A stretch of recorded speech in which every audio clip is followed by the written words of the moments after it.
1889, a small village in France. Two sisters, Stephanie and Caroline Tatin, ran a little hotel. Their specialty? Stephanie's amazing apple tart. Travelers came from miles away just to taste her desserts. But one day, Stephanie made a mistake that would change culinary history forever. This story will shock you.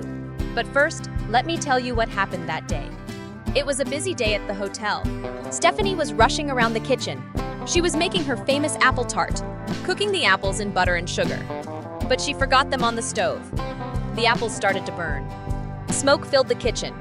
When Stephanie ran back, she saw a disaster. The apples were caramelized, almost burnt.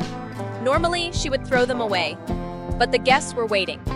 She had to think fast. In panic, Stephanie did something crazy.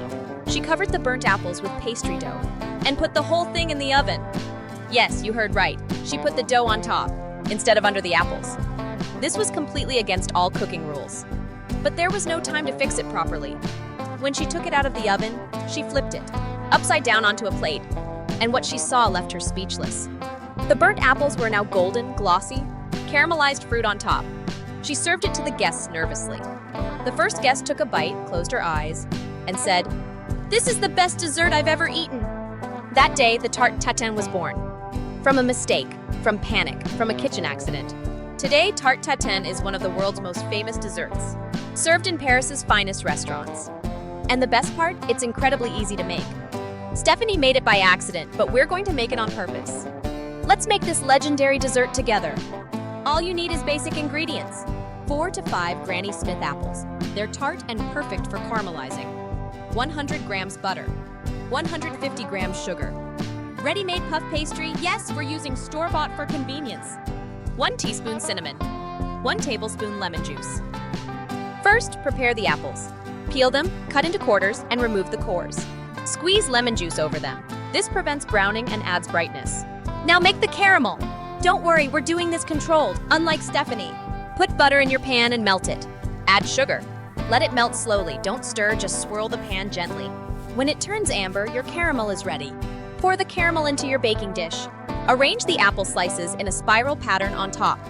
Sprinkle with cinnamon. Cook on medium-low heat for 15 minutes until apples soften and caramel thickens. While cooking, preheat your oven to 375 degrees Fahrenheit, 190 degrees Celsius. Now comes the magic moment, Stephanie's legendary move. Place the puff pastry over the apples, covering them completely. Trim the edges and tuck them inside the pan. Prick the pastry with a fork to let steam escape. Bake for 25 minutes until golden brown. Take it out of the oven. Wait 5 minutes, it's very hot. Place a large plate on top and carefully flip it over. The moment of truth.